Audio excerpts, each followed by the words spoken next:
오늘의 하세나 본문은 느헤미야 7장 1절에서 4절까지의 말씀입니다.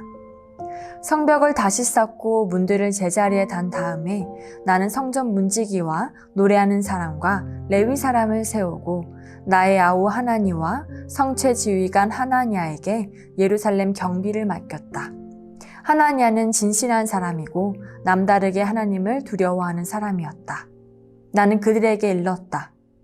해가 떠서 환해지기 전에는 예루살렘 성문들을 열지 말고 해가 아직 높이 있을 때에 성문들을 닫고 빗장을 지르도록 하시오. 예루살렘 성 사람들로 경비를 세우시오. 일부는 지정된 초소에서, 일부는 자기들의 집 가까이에서 경비를 서게 하십시오. 성읍은 크고 넓으나 인구가 얼마 안 되고 제대로 지은 집도 얼마 없었다. 예루살렘 성벽의 완성은 전적인 하나님의 은혜입니다. 아닥사스다 왕의 마음을 움직이신 분도 하나님이시고 유다 사람들과 제사장들과 많은 사람들의 마음을 움직여서 성벽 건축을 시작하게 하신 분도 하나님이십니다. 도비아와 산발락과 같은 대적들의 위협과 음모로부터 보호하시고 지켜주신 분도 하나님이시며 느헤미야에게 지혜를 주시고 용기를 주신 분도 하나님이십니다. 성벽이 완성된 것은 100% 하나님의 은혜였습니다. 전적인 하나님의 은혜로 완성된 예루살렘 성벽을 자신의 방심함으로 무너뜨릴 수 없었기에 느헤미야는 성벽을 쌓고 성문을 단 후에 지체하지 않고 성문을 지킬 사람들과 예루살렘 경비를 맡을 사람을 세웠습니다. 느헤미야에게 성벽 완성은 끝이 아니라 시작인 것입니다.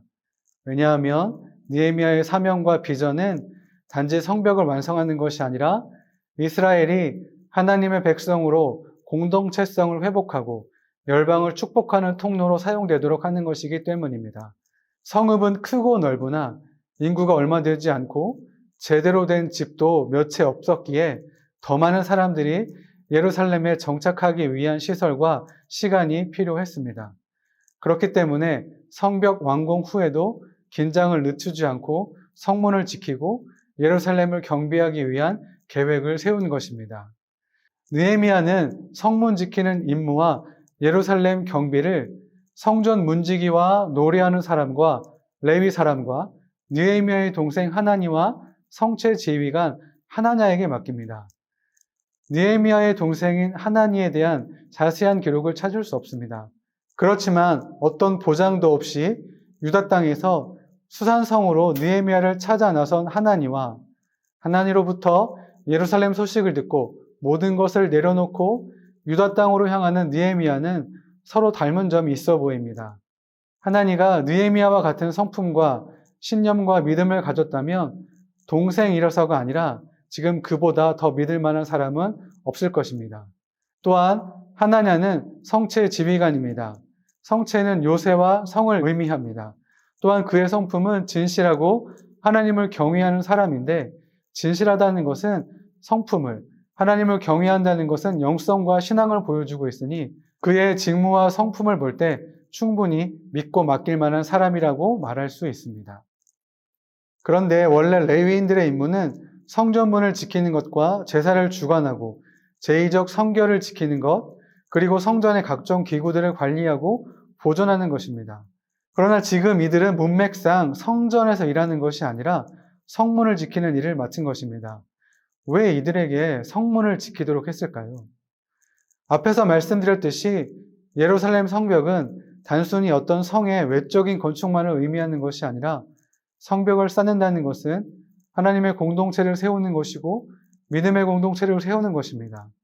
또한 이 공동체는 칼과 창으로 지킬 수 있는 성이 아니라 하나님의 임재와 보호하심으로 지킬 수 있는 성입니다. 그렇게 이 성은 무엇보다 하나님과의 관계 회복이 우선이며 예배가 회복된 공동체, 하나님의 임재와 영광이 임하는 공동체로 세워져야 합니다. 또 다른 의미는 성벽에 문을 달기 전에는 외부 사람들이 마음대로 드나들며 노략질을 일삼았지만 이제는 이들로 하여금 성문을 통해 들어오고 나가는 것을 지키게 하여 예루살렘 성과 그 안에 있는 사람들을 모든 위험으로부터 보호하는 것입니다. 이것은 영적인 의미로 세속적인 생각과 풍조가 자신과 그 공동체로 들어오지 못하도록 성문을 감시하라는 의미이기도 합니다. 하나님의 백성과 공동체로 서기 위해서는 먼저 예배자로 서 있어야 합니다. 또한 자신과 공동체 안으로 어떤 악과 위험도 들어오지 못하도록 성문을 지켜야 하는 것입니다. 하나님을 신뢰하고 의지하며 은혜를 사모함으로 공동체를 세워주시고 지켜주시도록 간구할 때 하나님 나라와 하나님의 백성으로 세워질 것입니다. 그런데 만약 성전 문지기와 노래하는 사람과 레위 사람들이 나는 성전을 지키고 성전과 관련된 일, 제사를 드리는 일을 해야 합니다. 성전문을 지키는 일은 내가 할 일이 아닙니다. 라고 말하며 그 일을 거부했다면 어땠을까요? 그들은 우리는 이런 일을 해본 적이 없습니다. 이런 일은 우리가 할 일이 아닙니다. 라고 말하지 않았습니다. 그들은 맡겨진 일에 충성했습니다. 베드로전서 2장 9절에서 믿는 자들을 왕같은 제사장이라고 부릅니다. 왕같은 제사장이란 하나님과 세상 사이의 중재자로서의 역할을 감당하며 하나님의 뜻대로 세상을 다스리는 사람을 뜻합니다.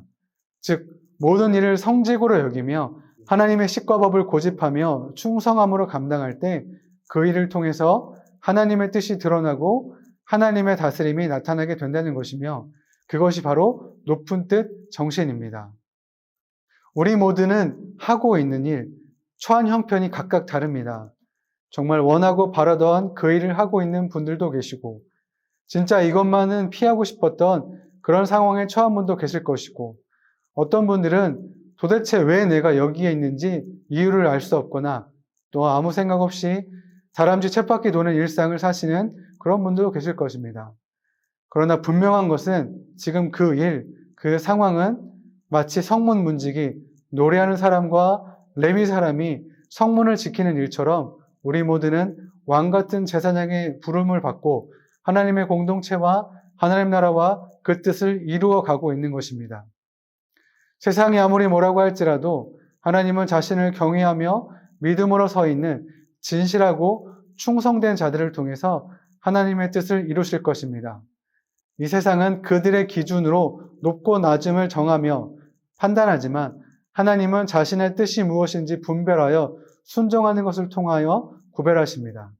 이런 믿음과 확신을 가지고 오늘 하루도 말씀을 붙들고 충성됨으로 맡겨진 사명을 감당하는 우리 모두가 되길 축복합니다.